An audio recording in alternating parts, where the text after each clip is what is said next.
going on, everybody? Michael here. Welcome back to another episode of Technoid, and welcome back to part 2 of our summer specials pool cleaner edition. Today we are taking a look at a brand new cleaner from Fanttik. This is a second part collaboration with Fanttik. They were kind enough to send this to me. I want to thank them for their continued support, and I want to thank them for this incredible piece of hardware that we're going to talk about. I am, of course, referencing the AeroX pool cleaner. This is a huge step up in performance from the previous robot that I had reviewed. If you haven't seen that review, I urge you to check that video out because all these videos are going to be tied together. So I do encourage everyone to please check out all my videos. And if you enjoy what you're watching, please hit that subscribe button because it does mean a lot to a small creator like myself. Now, even though they did send this out to me for review, I want to make it very clear that this is in no way, shape, and form influencing any of my opinion or decisions on what I do in this video. They are seeing this the same time that everybody else is seeing it. Now we got that out of the way, let's talk about the robot itself. So the AeroX is a multi-collaborative robot that was in collaboration with a different department in terms of its design and also how capable it is. While it's not the most appealing robot in comparison to what we've seen on the channel, it does have a few tricks up its sleeves that I actually think is very, very good, and we're going to talk about that. So the first thing to talk about is, of course, the design. Now, I'm going to be honest here, I am not the biggest fan of the design. I think it looks a little dated in terms of pool designs. It's not the worst design ever, but it's light and portable enough. But we've seen sleeker, we've seen more compact all-in-one robots that look slightly better than this. But again, that's not to say that this is a bad-looking robot. This is actually a very decent robot, to say the least. In the front, you have, of course, your grills. On the side here, it has a nice layout of the wheels. It uses a nice track system. It has rubber grips, so that way it works efficiently on the ground. In the front, you have your handle here, which is used to scrub and be more efficient in cleaning. On the bottom, it also has the suction base at the bottom of the robot. On the top here is where the motor spits out, and of course you also have your basket, which actually pulls out nice and easy. It is a dual layer system. Now, as you guys can see, we did pull this out of our pool, so we do have to clean it, so you will see that later. Putting it in is very simple. You just place it in, snap it down, and it's in nice and tight. On the back of the robot, there are 3 different puts. You have a power plug, which is what you use to charge up the robot. In the back, you also have the different modes which you can set, and also it has an on and off switch, which is something that I do appreciate, and I'm glad that these robots do have it. And when you turn on, it does make a startup noise. I don't know if you guys can hear it, but it turns on, it makes a noise, and it talks what mode it's on. It shows the battery status, it shows the basket, it shows everything. So when it comes to the design and it comes to everything, I will give this robot a lot of credit in terms of its versatility, but the design for me could be better.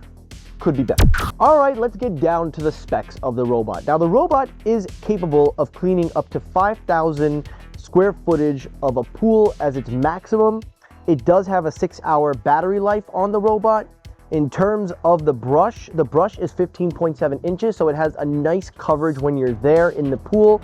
It uses an autopilot navigation system, which works in like an S-shaped form like we've seen with most robots. But one thing that I appreciate about this, and you don't actually really see this a lot in these designs, is that this does have 12 different sensors that is used to detect the pool to prevent collision damage as well as to prevent any harm happening to it. It also is able to map out the pool using those sensors. In terms of the actual robot, there is a string attached to the robot which uses one of the cooler accessories. It has a bow buoy at the top that keeps it afloat. This allows for you to use the remote control that they give you inside of the box, which is actually a very cool positive. So that means you have more control over the robot if it's under the water. When it comes to the actual robot itself and cleaning, I gotta tell you, it did not only a better job than the previous robot we reviewed, but it actually is the fastest robot that I have used between every robot. I thought the previous machine was fast. This thing takes it up to a whole other level. And that's in part based onto the motor design that it's using. The motor design is a lot more efficient and can go super smooth at the bottom, even at deeper levels. It goes up the wall and it's able to scrub the water line as well as keeping the pattern flow as it goes around the pool.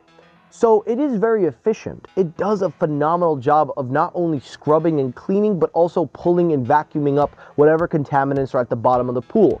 Now, even though it doesn't have an automatic skimmer at the top of the pool where we've seen Aquabot and other robots attempt to do this, it makes up for it in its performance. And that is one of the hugest positives that I can give this robot, is that it is a very powerful cleaning robot. It is probably the strongest I've seen on a robot that I have reviewed on this channel.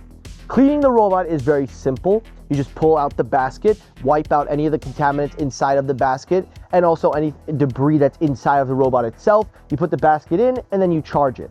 Now, one of the other negatives that I did notice about this robot is that there were times where it would flip upside down under the water, and this cable, while it is meant to be used with the remote control, sometimes it gets stuck underneath the water, and sometimes the robot accidentally sucks it underneath. So that is one negative that I will report. But another area of positivity where this gets fixed is the app support with the firmware updates. And the app support is actually very nice. It's very transparent. There's nothing to beat around the bush. It's a very good app, and updating the firmware makes it smarter. Using those sensors along with the firmware and its algorithm, it helps to output its performance and maximize its potential. And that's one thing I will give Fanttik a lot of credit on, is that there is so much capability here with this machine, and they're just maximizing it now. So I'm very excited to see the promise of this robot as it goes down within maybe 6 months to a year. So all in all, what do I think of this robot? Well, we get to the price tag, and that's where I have very mixed feelings about it. The price tag for this robot is $1,200. Now, we have seen a lot more expensive robots, but there are more robots that are more capable than this one. And for that price tag, and even the previous robot that we reviewed, I'm kind of torn here, because on the one hand, this is a very powerful robot. I don't actually think it's not worth that price. I do think it's worth that price.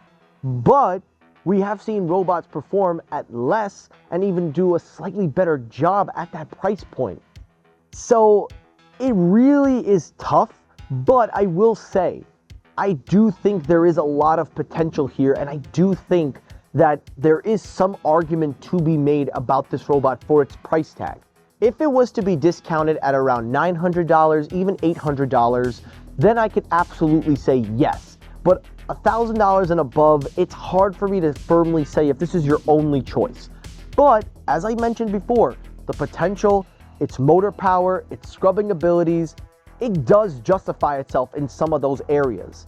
But I will say, if they continue to update this robot with firmware updates, making it smarter, giving it more capabilities, optimizing its performance, and if there is options for it to be discounted, then I absolutely say I highly recommend it. Otherwise, while I do think it's a good recommendation, I would keep your options open and take a look and wait till it's on sale, or even see what else is out there.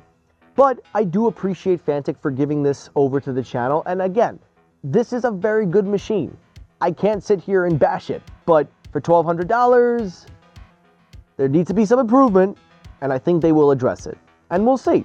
But that is my review of the Fanttik AeroX Pool Cleaner. Let me know your thoughts down below. What do you think of this actual machine? If you have it, let me know your thoughts. If you liked the video, hit the like button. If you disliked the video, you can hit the dislike button. That helps circulate my videos as well. As always, everyone, thank you so much for watching. I will see you all on the next episode. Have a good night, everyone, or a good day, and peace!